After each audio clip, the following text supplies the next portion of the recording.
Bonjour à tous. Bonjour mes amis. Je vous fais cette vidéo très rapide pour vous rappeler que nous sommes en guerre. Et je fais surtout la vidéo parce qu'en ce moment de petits relâchements, on entend ou on voit des points d'interrogation qui surgissent ça et là, comme si vous ne saviez pas que nous étions dans une guerre de survie. Beaucoup disent, mais le président Issa Chiroma Bakari n'a pas parlé. Non, le président a parlé. Le président vous avait dit, je leur donne 48 heures. Et après les 48 heures, c'est la légitime défense. C'est le nom que nous avons donné, que le président élu a donné à cette guerre. Comme en 2018, Maurice Kamto avait lancé la résistance. C'est pareil. Le nom que nous avons donné à cette guerre, c'est la légitime défense. Oui, mes amis, c'est la guerre de l'ordre contre le désordre. Je vous ai mis quelques chiffres là, 1, 2, 3. Ici, c'est le peuple qui a choisi le président Chiroma. C'est l'armée qui a choisi le président Chiroma. Dans toutes les casernes, on a voté pour Chiroma. Dans l'ordre, c'est le peuple, l'armée du peuple et le président du peuple. Ce n'est pas ce désordre qui a été installé depuis 42 ans, où il y a un président qui vit à Genève, délègue ses pouvoirs à des bouffons qui abîment notre pays, nous humilient tous les jours, et qui s'est entiché d'une milice. Et c'est cette milice-là qui a déjà fait des morts dans notre pays. Nous ne connaissons pas le nombre, mais c'est déjà beaucoup. Et quand, je ne sais pas pourquoi ça nous paraît bizarre, mais je vous dis, depuis 42 ans, ce régime nous déclare la guerre. Mais compte tenu de notre histoire, nous avons toujours faim de ne pas relever le défi. Mais on voit 42 ans, 43 ans plus tard, là où ça nous a menés. Nous ne pouvons plus nous coucher. Quand on voit les corps des Camerounais qu'on porte, mais c'est une scène de guerre. Mes amis, nous avons tous suivi les débats sur les plateaux de télévision ce week-end. De quoi parlaient tous ces criminels? Il faisait que vous parler des boutiques qu'on a cassées, des papiers qu'on a brûlés. Aucun n'évoque les morts qu'il y a eu au Cameroun. Ça, c'est la première séquence. Deuxième séquence, ils tiennent tous le même discours.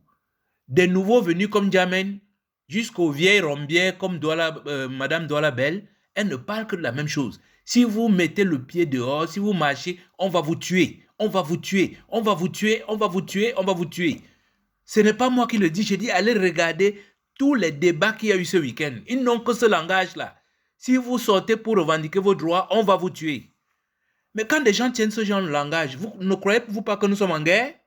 C'est un langage de guerre. Et il faut relever ce langage de guerre. Comme l'a dit le président élu Issa Bakari Chiroma, il a dit, c'est la légitime défense. La légitime défense est une riposte proportionnelle et simultanée. Moi, j'aime bien cette image d'illustration de la légitime défense que j'ai prise sur Internet, j'ai mis sur cette feuille, où vous voyez un monsieur arriver avec un gros couteau, c'est quasiment un sabre. Il croit que la dame est à sa merci. Mais la dame a réagi avec comment on appelle ça, un pulvérisateur, mais ça a totalement désarmé le monsieur. Donc, je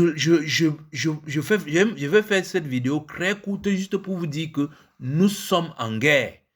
Dans les prochaines vidéos, je vais essayer de rassembler ça et là, tous les éléments de cette guerre-là, afin que nous soyons en ordre de bataille. C'est la guerre, c'est une guerre d'indépendance. En fait, nous reprenons la guerre là où l'avait laissé Ernest Ouandji en 1975. C'est la guerre. C'est une guerre pour notre libération. C'est pas de la rigolade.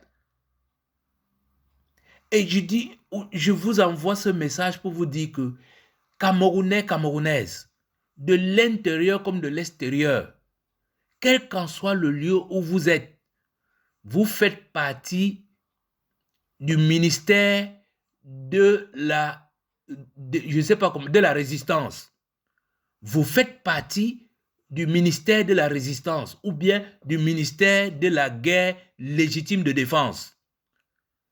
Vous avez vu toutes les initiatives qui sont prises par Jean-Pierre Dupont, par Ben Modo, par Palmer et tout ça. Il faudra maintenant qu'on fasse coaguler tout ça. C'est pour ça que je vous ai dit, même si le nom de cette guerre, c'est la légitime défense, nous l'appelons la guerre de convergence. Parce que du Camerounais de New York, ou de Pékin, ou du Cap-Vert, ou du Cap-Town, ou de Douala Yaoundé, comme l'a dit Maman Alice Com, chaque personne dans chaque village, dans chaque mairie, doit se mobiliser. Et nous allons converger progressivement. C'est-à-dire qu'on va pousser ces gens-là dehors, comme lors des grands matchs de, comment on appelle, de sumo. Je ne sais pas si vous ne le savez pas, allez regarder sur YouTube. Les grands combats de sumo, quand la puissance est élevée, vous voyez comment il transporte son adversaire, il le met hors du ring, mais avec une douceur, une délicatesse. Ces gens-là, on va les expulser, ils vont comprendre la loi du nombre.